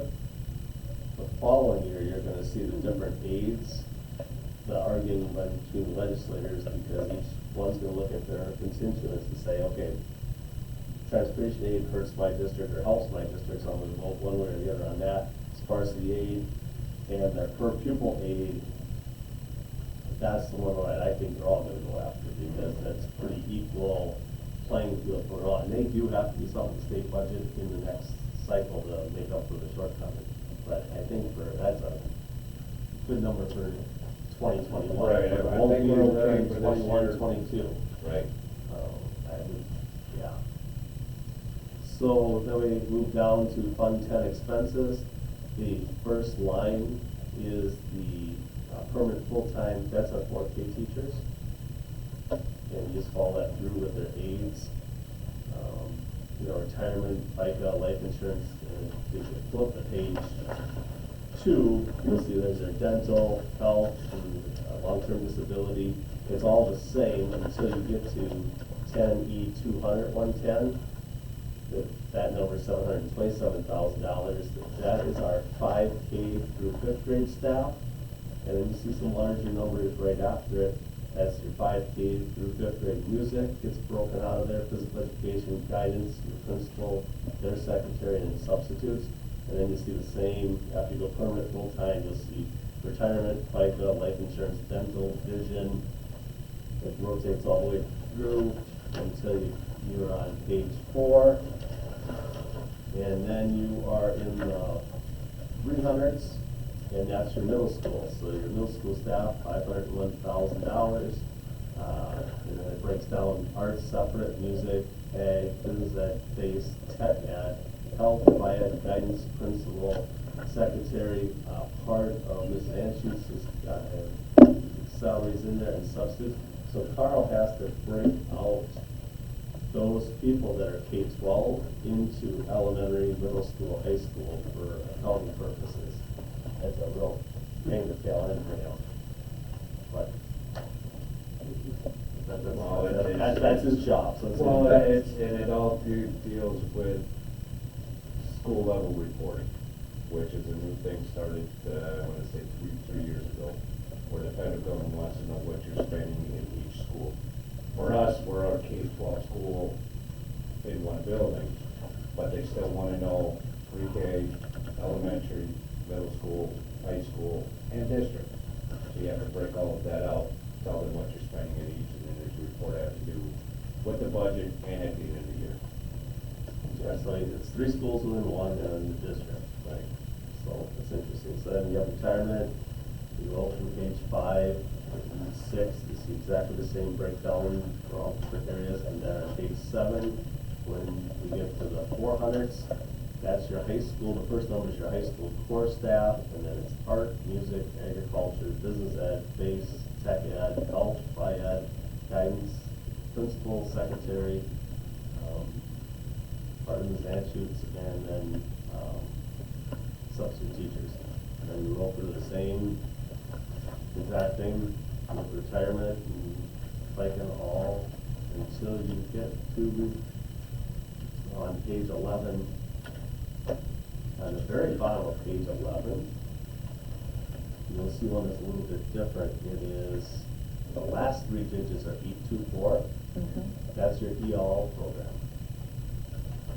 So that's. And the reason we put them in district 800, that 10E 800, 800 stands for district. The reason why I put them all in districts is because I don't know, ELL, they work in all through the whole district. And they change whether they have, how many kids they have in elementary, and it's fluid kind of for them because some go in, some go out, so I just lump them into district. And it fluctuates 2 different ways there. Not only the age of the students, but students in ELL are 1, 2, 3, 4, 5 levels. So the level they're at is how much more, how much work or less work that time that they need. So that's a double, it's hard to judge what grade levels the kids will be at, and who's a 1, who's a 2, 3, 4, and 5, and the hope is that they graduate out of the program, like a speech student. So it's best if he just puts it all in one spot.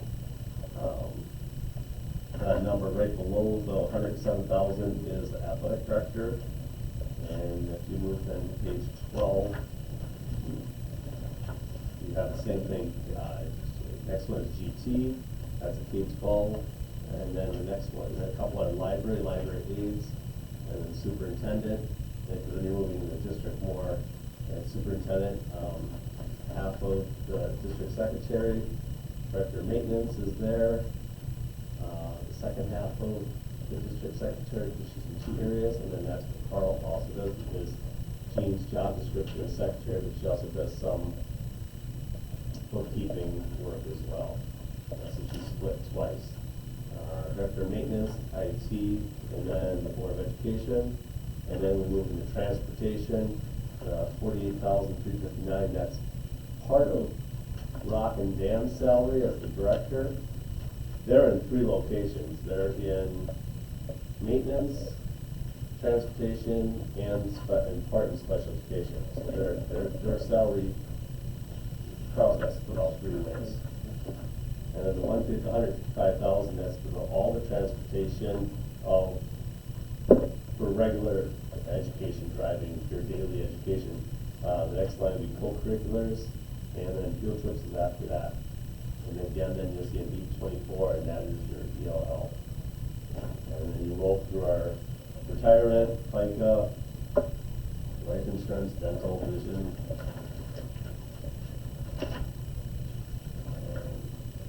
Until you end up on page 14, personal services, partially down in the 310s, 162, the 91,000. That's coaches, advisors, club advisors, all those lumped together. At the bottom of the page, this is 62,500 for district IT, and that is the budget for E-rate, our services, the support we get from Heartland, outside sources. When you go to the top of page 15, you'll see district IT again, and that's 90,000.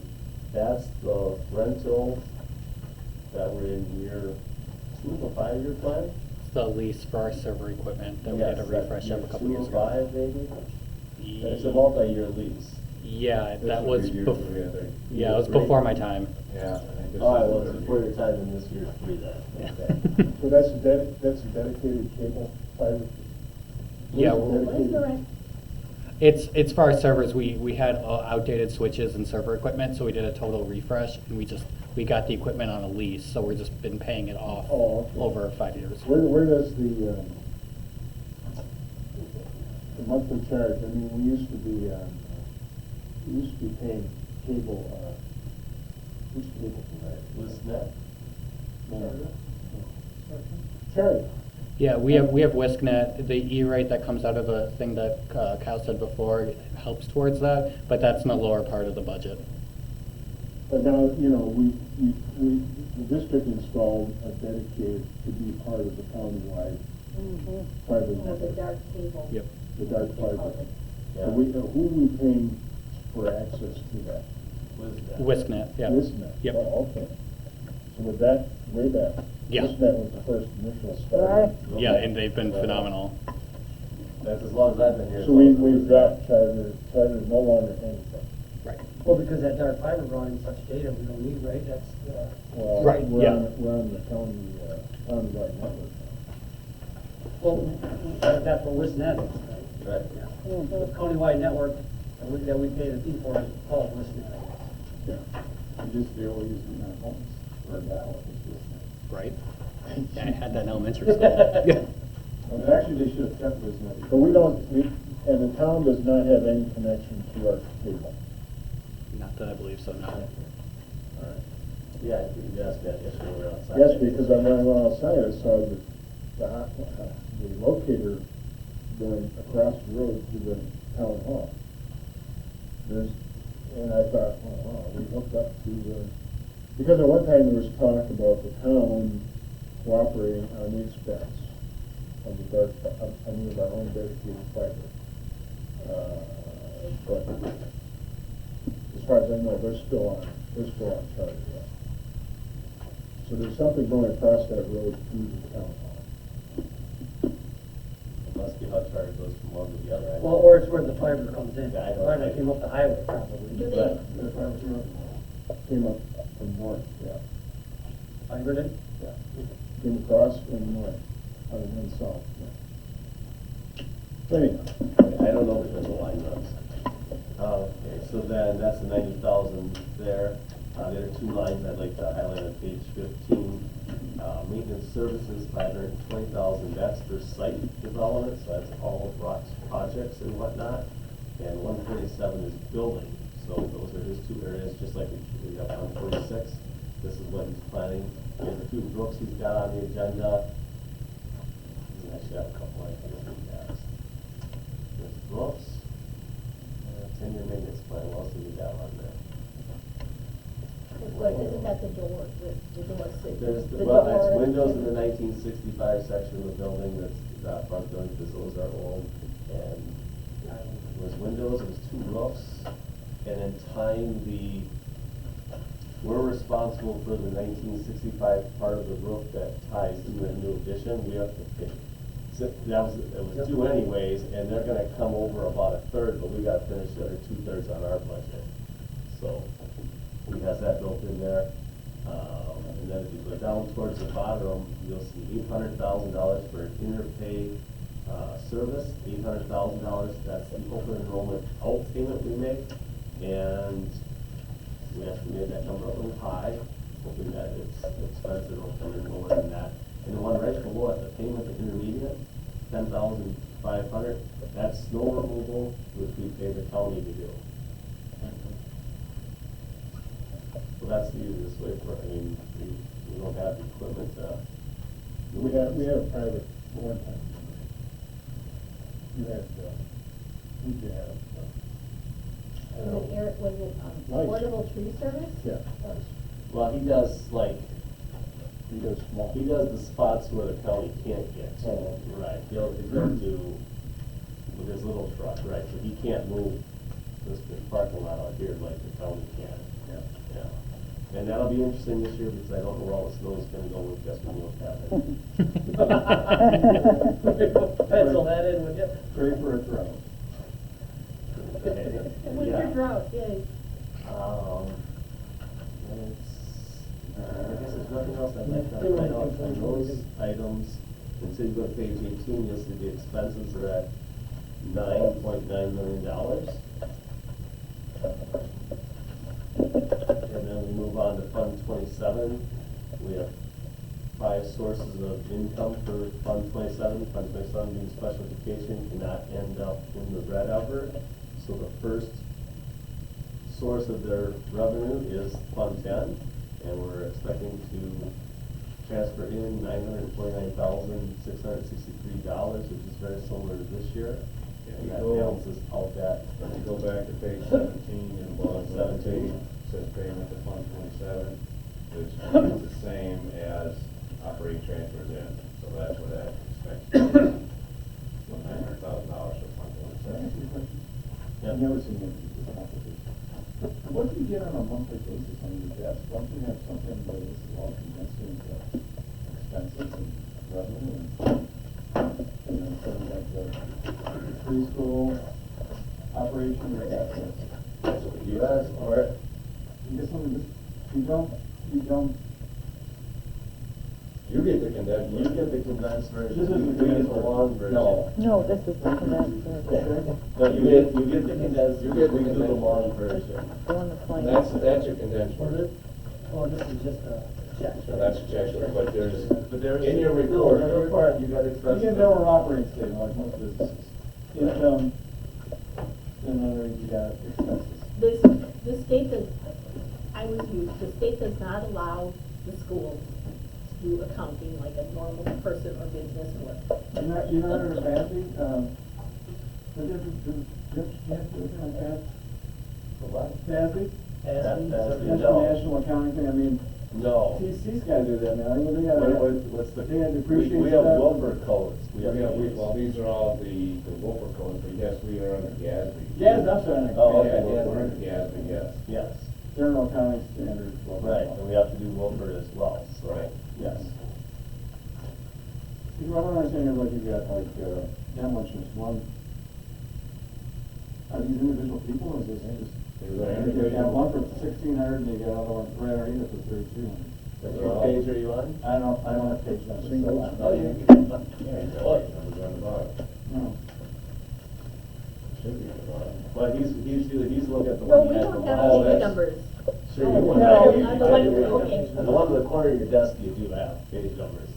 See, Carl, I worked on this preliminary budget even more today, because it's enjoyable. Well, just to pile on to this discussion, I've always was puzzled that, I don't know what software tool you use and stuff.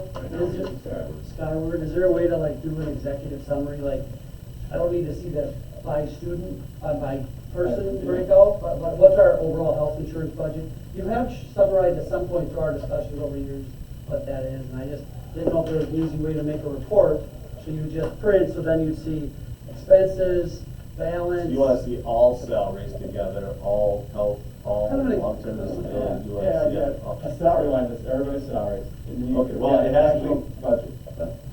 Okay, but Carl's got to break it out by schools and district, he can't, I mean, he guess.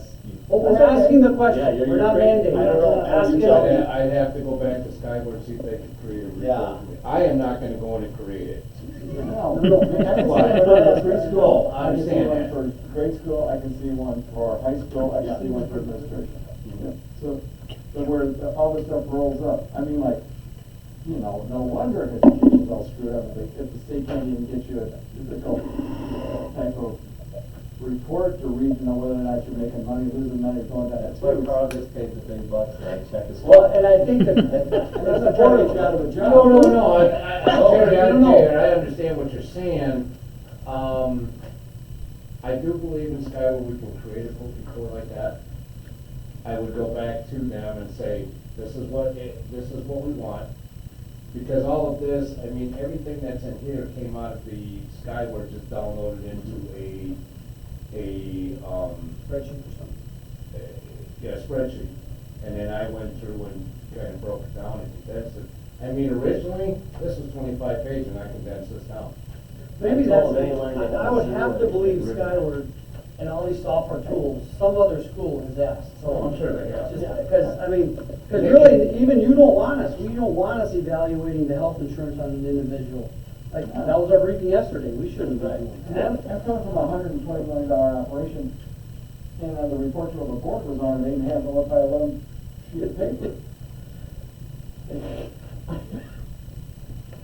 You know, right? Yeah, exactly. World, Summaries of- okay.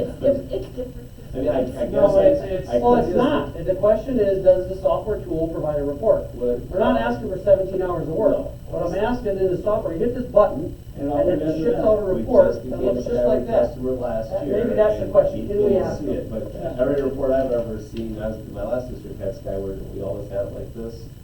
Ours is this way, not that way, but it didn't matter, yeah. it Tell you does. what, Jerry, tell me what you want, and I will go, send me an email, tell me what you want, and I will go back to I don't wanna one make of more- you. You're not making more work. No, you're not making, I'm just gonna go back to Skyward and say, create this report for me, and make it easy for me to get to, and they will do it. That's what We pay them That's $8,000 $8,000 a as part of our year. job. That's their job to code That's the their job. report and. Right. And I would That's ask, what we're paying $8,000 a year for their support. enter with, do you have a report created already that you could just attach to my software? I would be surprised if they do not have that. They may, they may. We just haven't asked because Right. we just, Well, but this is, and Skyward's new, so we're just happy to get this this report. is pretty normal. Really? I feel about it. This is my 10th preliminary budget, yeah, this is what I know, this is, yeah, this is okay. Well, I'm gonna ask, what comes on what does the board get on a monthly basis? I'm sorry. No, it's okay. It's in your Okay, packet. Packet? It's in the packet, It's in your It's like packet, this. No. No. It's not like that. It's got it. on a computer. Jerry, let's see. In the board packet that Jean sent, there are expenses and, Okay. expenditures and revenues. I've never seen budgets done by a teaching board. Your consent, There's a return. what was it, really, consent? In a very small district, you know exactly who's on each line. Yeah, my last district, we had 25 paid her teachers, I that can tell much? you Okay. exactly where it was. But that's all public information Yeah. anyway, so it doesn't matter. But at WTC, we don't get anything like this either. It's very. So unless we have some, you know. Well, Carl can see, send Carl what you want, and he'll see if he can get it, and then we can look at it and see. We kinda know what you A roll-up of all this stuff. Yeah, but do you want it broken down by school, or do you want it as district as a whole? No, I think it'd be, well, I think from a board point of view, we'd use things as a pre-K and in the grade school, in the high school, and even into In middle school. yeah, no, those would be, And that's kind of what I see here, that's why I flashed through the pages pretty quick, was health insurance, boom, boom, boom. But it's not like total. I know, you want it- It's $9 million, but it's, you know what I mean? Like, you got like 9 million in between $1.43 and 10,016. You know what I'm saying? It's all condensed. I mean, which one would you, but for like Sure. the guy that does balance sheets for business, it's not. It's better than that, wouldn't it? Right, because you want another column to explain. No. No, I know, but that's what you're saying, right? Well- Kinda, Kind yeah, of. It's all good. it's okay. Carl, we know what you're Yeah, just ask them to we do know what we're asking. business friendly format. No, that's good. I Bill apologize. will get it. That's okay.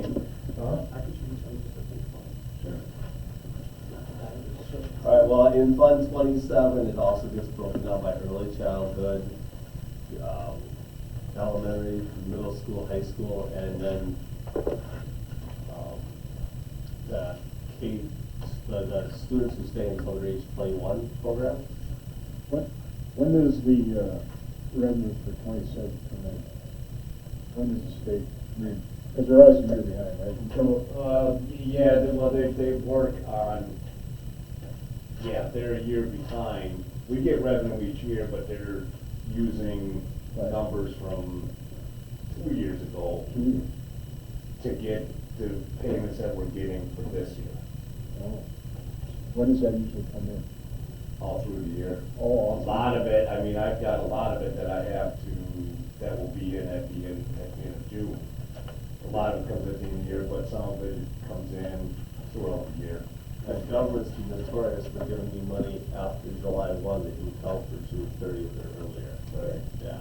And that's the hard concept of the fund balance. People say, oh, on June 30th, you said your fund balance is this. All right, let's go to the bank and look at that money, and it's not there because we've still got checks coming in July and August, but we have to pay our bills, and November is the worst month for a school district financially because you're not getting your property tax till after, and your expenses, you have to keep paying as you go. Yeah, and we're very fortunate that with next fund balance, we never short-term borrow. Districts can short-term borrow. That's like having a credit card and only paying off the minimum all the time. That's bad. That's really Well, bad. that used to be a common policy, the short-term plan. It still is some places. Oh, yeah. But when, Here. there were times, but there were times here when we would make money on our short term, when the interest rates were higher. I remember Cindy telling us, we made this much this month. We had to carry us over from when we received the property taxes in February, right? Until you receive them again in, Well, that's more common with most schools, I think. yeah. We're But I lucky to mean, be in the and that's the state. advantage of having a fund balance, Right. favorable fund balance, is that it carries you between those two payment periods. Right. And that's what it's like borrowing. Yeah, Because our fund balance grew to the see? point where we don't have to. Every morning, we're No, and that's, we're borrowing very fortunate for that. zillions of dollars. I hope I don't have kids. And some of us, it's all paid back. If it's during that period, you're not getting your stuff.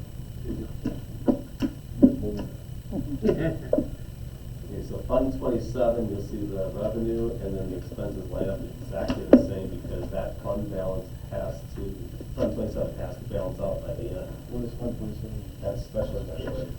That's a mandate.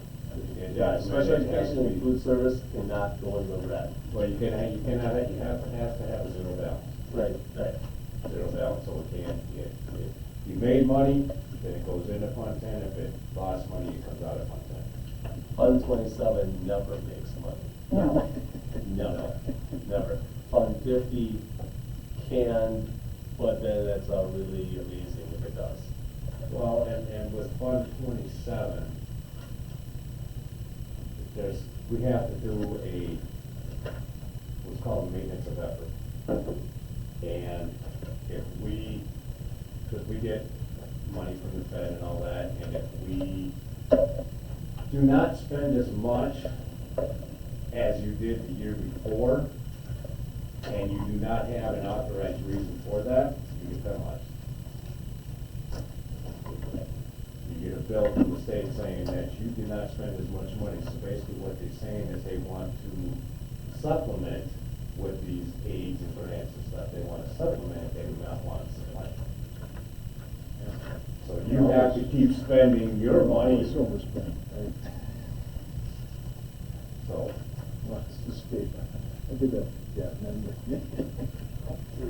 Yeah. And they're losing. I'm off that soapbox. So then, Fund 38, you'll see is the property tax for $131,945. That's the revenue, and that goes right to paying off the principal loan note for the energy efficiency project, which we have 3 more years to go. All right, and then we're done with Fund 38, and we can't do another energy efficiency project for another 998 years. That's when Governor Walker changed the 2 to 3 in 2018 to 2018. Yeah, so that'll be done. Fund 39 You leave is. that note in your desk, don't forget that person. Put it on a record. Go back. My goodness. Yes. This will probably be there in that year.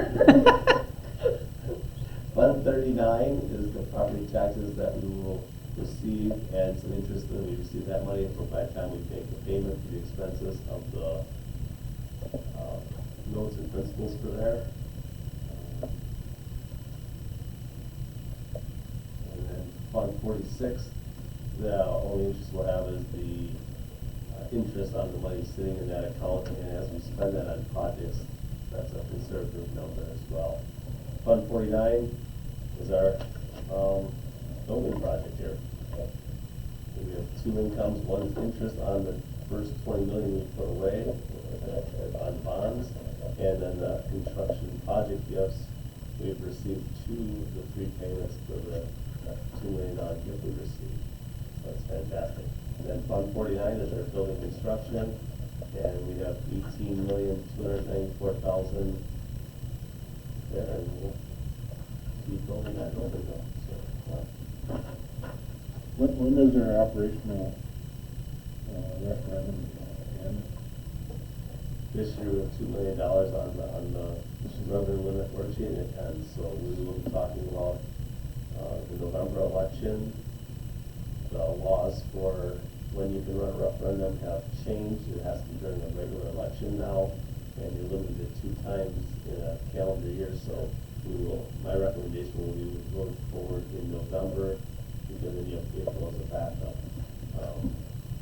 Those rules have changed dramatically in the last few years.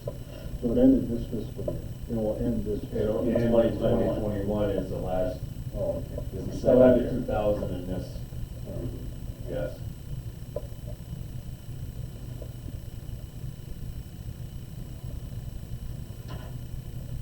Where you have, that's what I asked, 50, that is your food service, which again has to be, and that's gonna be very interesting because the income, the revenue generated by pupils, the 66,000 is, lunches, the $500 is a la carte items, and 7,000 is breakfast. We don't know what our student attendance will be, so based on the number of students we have attending, based on how many meals folks can have the opportunity to purchase, and there may be a change in culture on Some people saying, oh, I'm gonna bring my food from home and eat exactly that, and only that, because I don't know, we'll see how that works. That's gonna be interesting. Food service really changed this year, and for next year it'll change. But our expenses are pretty much known. Did the free and reduced lunch program get some kind of hit because of the school being closed? The free and reduced lunch rate did not change when the COVID hit and we started delivering. The government said deliver to everybody. You don't care if they're free or reduced or not, we're gonna reimburse for all meals. Oh. And so we started sending meals out to everybody, and we gave families the opportunity to opt out of receiving meals. And if we watched it go from in the 600s to, it was in the 440 range for quite a while per day, and it ended up just under 400 at the end. Yeah, and I thought that was interesting because I thought as unemployment and people weren't working and time went by, we would see an increase in the numbers rather than a decrease in the numbers. Must be a lag period. I mean, when they qualify or don't qualify? That doesn't do qualifying, everyone qualified for, this was just during the COVID Oh. year. So But I mean, everyone the free- qualified, so we said, all right, we're sending out to everybody, Yeah. and we told people, if you do not want this service, you can opt out. And as it went, we had a few hundred say, thank you, we don't need it. We had a lot of people say, please give it to someone else, we can't do that. We can deliver it to your house, you can give it to her, but we couldn't transfer it ourselves. And so we had quite a few in the beginning opt out, but then we had people opt out all the way to the very end, and that was not what I expected. I thought we'd have, I think it might be that kids got weary of that bag lunch. There were people that really didn't need it, and they got weary of it and thought, we're gonna opt out. My grandkids all opted out because they got tired of it. maybe, You know, and, well, they're in high school, so that might, I think that might have been some that of could be it. it, yeah, that could be it. I was just surprised, I thought unemployment would go up and more people would need Not that it. the but- bag lunch is bad, I just think they, Well, there's only so much you can do with Well, there's so much you can every do with day, it. and I thought they were very creative. They were very Yeah, they appreciative, did, That was a neat program. very no, appreciative. no, you shouldn't at all, no. it was great, everybody. Yeah, no. The it bus was- drivers liked doing it, people liked dropping it off, except in the rain, and everybody liked seeing them come around, so. Did it rain the day you went out? Did not ring a day in that, but they were very appreciative. Yeah, it was a good experience for anyone who rode those buses. So that's Fund 50, and then Fund 80 is the community fund, and that has to be for anything that's open to the entire public, so that would be like community classes we offer, we can offer to anybody, and Equal Lab, expenses we can have out there in that area, and you gotta be very careful with Fund 80 because, well, $20,000 where it's at, that's where it should stay at. So, Some and the people, 150 where it says like health insurance, 29,024. Is that like one employee? Two, Oh, two. the head cook and the food service director, So your annual premium is about 14. 14,512. That's what we're paying per year.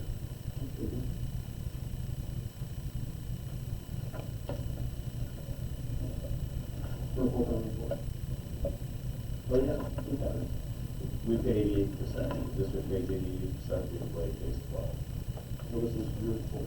That's our portion, yeah, we're gonna worry about that portion. Okay, so And the same thing premium with is the number. And if you look at the retirements, the retirement rate is set every January for WRS, and we pay half, they pay half. But what you're seeing in the expenses is just our half, because that comes out of their check. Right now, it's 6.75%.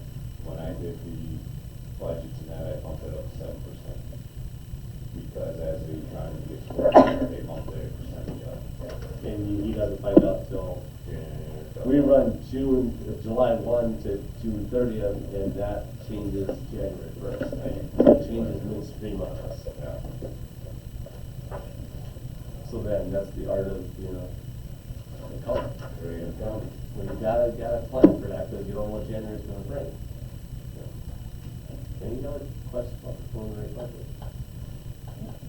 We don't need any action on it. No, No. it's just, So at what point will you determine what a shortfall will be and what we might have to do as far as referendum? June, July, by August. Yeah. Yeah, I'll have to. Yeah, and this Yeah, is it's on the COVID. list. Yeah, it's good. What did you say? I was being, after the last 2 days with Yeah. Kyle, I was just saying, put on his to-do list right under the COVID. Under the file. COVID, yeah, It's all okay, that. got it. And Carol, by the way, referendum plan. Okay. Everyone's going off the phone, right? You know, what you're gonna have to do is blowing our hearts in some people's minds, and they'll say, well, they're with COVID, they're not going to school, so the cost is down, so why should I? I'm just saying. I know that's, I understand that point. That's gonna be something you're gonna have to be I willing just to know our do. staff's worked a bit harder in the last 3 months because it's a learning experience, it's new,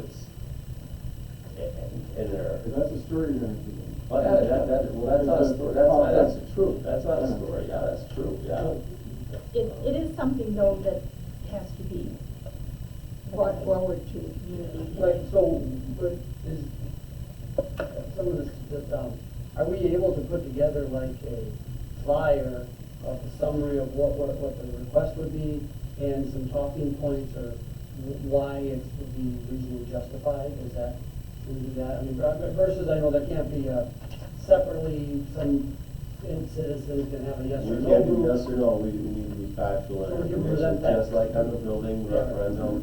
So we'll be we could factual put on it. together some Mhm. information sheets when we have the, Yes. when we have the homework. on it. Absolutely. Okay, great. Then we'll look to accept the resignation of Rob Coleman as the assistant varsity boys basketball coach.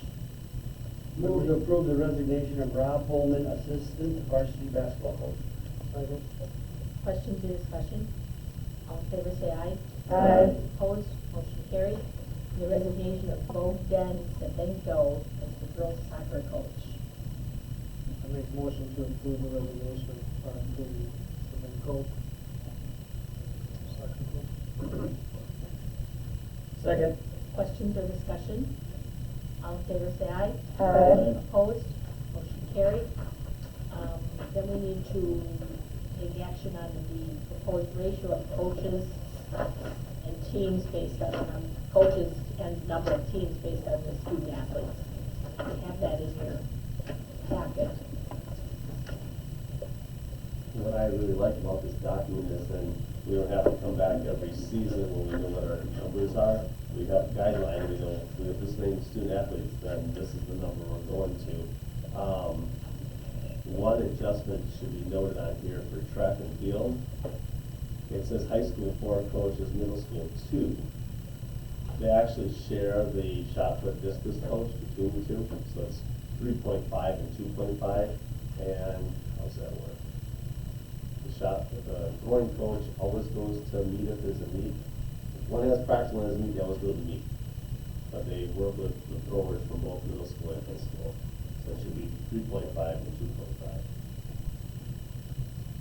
Would someone like to make a motion to approve that document? I move to approve the ratio of coaches and teams based on the number of student athletes with the change noted under track and field to be high school of 3.5 and middle school of 2.5. Second. Questions or discussion? Hearing none, all, I just Go ahead. give you a little more information, but Yes. there was also discussion about unpaid coaches. Came up who some of the coaches. You don't put unpaid coaches on here because this is who the district says we need to have for the appropriate supervision for the students, an unpaid volunteer. If we said we need one unpaid volunteer for each coach, then we'd say, well, we're responsible for that individual because whatever team it is needs one more adult, and then we're recognizing that. The ratio we have is sound, and a volunteer coach would be a bonus, but that isn't part of what we're requiring. questions on that? All in favor say aye. Aye. Opposed, Motion carried. Motion to approve the membership in the Fair Aid Coalition for the dollar amount of, I don't know where it is, about $1,200. $1,165.30. Someone want to make that motion? Move to approve the payment to Ferry Coalition of $1,165.30. Second. Questions or discussion? Sue, do you want to talk about how the Berry Coalition is changing their approach? Yes, the coalition has hired Peter Goff, who is an assistant professor of educational leadership and policy analysis at UW-Madison. And he will be looking at various ways of getting at minimum equalization aid for districts like ours that do not receive any equalization aid currently. And one thing he will do is look at the guaranteed minimum aid of $1,000 per student, which is an approach that the Fair Aid Coalition has taken in the past, but he will look at different ramifications of that. He will also look at increasing the primary guarantee to broaden the districts that qualify for state equalization aid. And then he will look at introducing more categorical aid to address staffing challenges, particularly in rural districts like ours. These are just some of the approaches that he's going to be looking at. But he will be reporting back to the coalition no later than July 31 of this year. So there are about 55 districts in the state that are in this position of receiving no or minimal equalization aid. And when we heard from Joel Kitchens last, Joel said he thought it was a matter of time before we would be able to crack this ceiling and hopefully get more equalization aid. So Mr. Goff comes highly recommended as a policy analyst, and we're looking forward to his report, which I certainly will share with the board. And so he'll, they hire him, he does this report and analysis. The Fair Aid Coalition then uses that information to go and lobby to the legislators, yes. Kelly McDowell is our lobbyist, but we all lobby our representatives. Joel Kitchens and I have had many conversations about this. I've had some connection with Senator Jacques as well. But I think we can count on Joel's support for this. For a lot of districts, it's substantial amount of money that we receive. Yes. I think at one time, Sturgeon Bay was about $3 million plus. Yeah. Luxembourg Casco is probably around $5 million. Yeah, that's why they're looking for a base per student. It's a hard nut to crack because Yeah. there's like 50 districts like this, but 375 that think you guys are rich and you don't need it. And if there's one pot of money, so you're robbing Peter to pay Paul, and you're shifting it around, and each student isn't valued the same as the state. Ours are worth 10,000 something odd, and there's other districts where their kids are only worth $9,000, and then Gibraltar's the top of the whole state. So that is that disparity there on what a student is worth. So it's a tough. There's so many variables, and you move one, and everything else changes with it. And the sad part is, in our district, yes, we are property rich, but many of our families work in seasonal jobs, jobs that don't have benefits or are lower paying jobs. Right. So, you may own a lot of property, or you may own wealthy property, but you can't pay your taxes with that. So, like our farmers own a lot of land that's valuable, but you can't pay taxes with that. Well, but the other people in those rich districts, they don't see that part of it. I know they And our don't. farmers don't pay really much tax on their land. Not on their land, but they have to pay other kinds No of property tax. tax. Yeah. So this is a property tax issue. Yeah. And it is, Okay, any questions on that? All in favor, say aye. Aye. Opposed, motion carried. I'm gonna rewind, there's one thing that we didn't do. On the committee for the, equity committee, Sue, you want to be on that committee? Absolutely. I would like to be on that committee. I admit I'm dubious, but I'm looking forward to being convinced that we need it. And I guess we could put one other board member on, we have three. So, I'd be happy to. okay. Do we need a, I guess we'll take a motion to approve those three committee members. Second. All in favor, say aye. Aye. Motion carried. I look for a motion then to approve. Yeah. So moved, was that big? Oh, yeah, that was a so moved. We've been trying to not do that anymore. So, Harassing them. Jerry? I get spanked when I do Jerry that. made the motion, yes. Second. Somebody calls me and I says, did. don't allow that. Is it, that's not nominated, what is that to? Appoint. Appoint, there we go.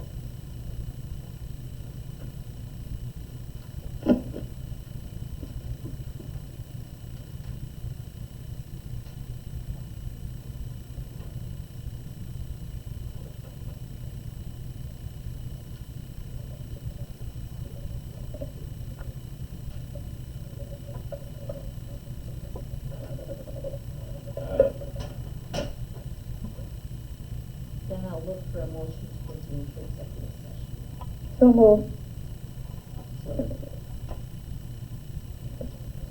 Roll call vote, Dave, Aye.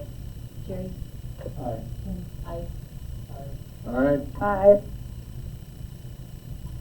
Motion is carried at 9:11 PM.